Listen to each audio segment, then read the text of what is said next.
On this video, we'll be learning how to upgrade your stock triggers or any other match drop-in trigger. YouTube, this is only semi-auto. This is totally legal. We'll be showing other stuff off screen, but this is legal. Nothing illegal being done here, YouTube, so please don't take this video down. Alright, so let's get it out. First, you just need to get your tools, or if you're starting with your trigger brand new, it's fresh out of the box, and you're good to go. So if you've never done this before, you have to take your anti-walk or just your trigger pins out, then get down below your grip, and you're going to remove that screw down here. It's usually just a flathead screwdriver. Be careful when you do take this off. This is one part that can go missing, and this is why it's good to always have a little oops kit or backup kit of most parts of your rifle. There's a little spring in here that will, I guess it's a detent kind of spring that has I wouldn't call it a bolt, just a piece of metal that keeps it in. It will go flying out if you don't hold this slowly. So you see that spring coming out right in there. Best to do upside down, I think. That will come off. Screw will keep down in there on the grip. And this is to retain your safety pin. As you flip that over, sometimes it will. See that little brass piece right here? That's the part you don't want to lose. That could be easy to lose with your spring. Even if you're not going to polish this up, it is good to take this out, I think, every once in a while. Get some compressed air on it, CLP, whatever you need to clean it up, get some of that carbon off. It's one of those parts that is harder to clean.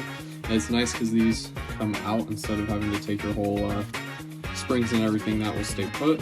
So I think that's a good reason to upgrade to these. Okay, so parts that I will be polishing, you can see, are that lock mechanism right there. And there's another one,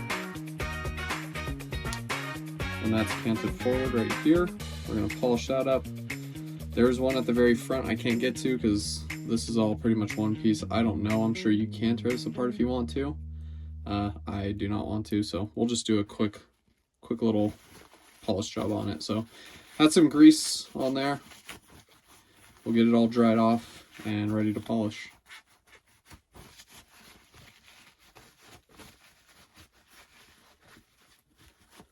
Because this already it says a match grade trigger, I'm not going to be using anything crazy to polish it. If you do have a mil-spec trigger, I'd recommend going to like sandpaper, and you can break these all apart a lot better, but use some sandpaper, like 400 grit, and then some polishing stones, and then like a Dremel with a soft polishing head eventually. But because this one is pretty clean already and polished up a little, I will be using some fake money here. I learned this trick years ago. Watched another gentleman on YouTube do this, and it's worked great for me. So simple one-step polishing trick here.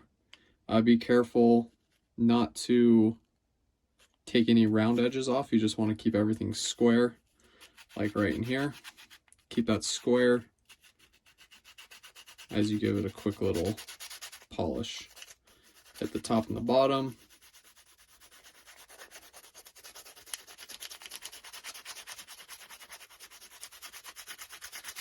And what you're looking for here is for these ends to become very mirror-like.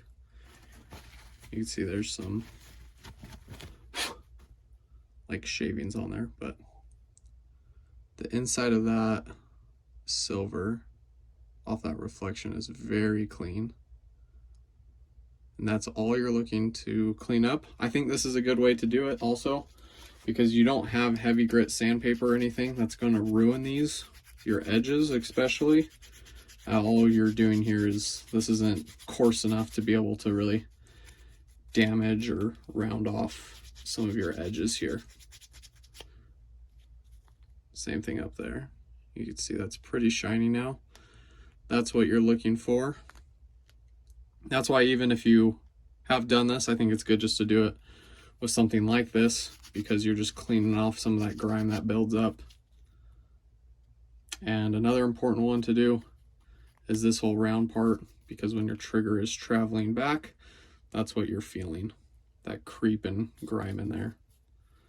We'll clean up this a little bit and we're almost done. Step, just clean up everything that you just kind of polished. So good Q-tip, get in some of those smaller cracks, get some of those shavings and grime that you just built up, and get those nice and cleaned up. I like to take the Q-tip a few passes, get the big stuff, and then come back with another one, kind of just like you're cleaning, and make sure you have a clean Q-tip at the end when you're done with it.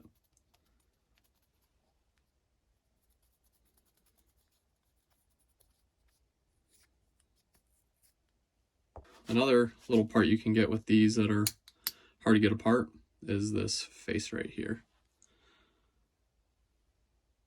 And ready to get it back in the gun. So trigger, safety, selector, grip, and then pins last. How to assemble it back together, and we're good to go. All right, let's give it a rack. We are clear in the chamber, in the barrel, and below.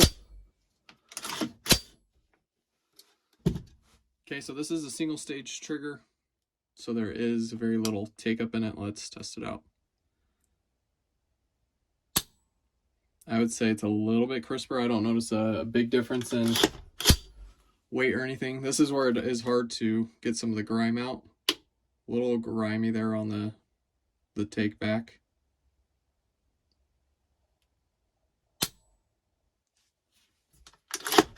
But very little travel, as you can see. I did forget to mention that this is a Palmetto State Armory drop-in trigger.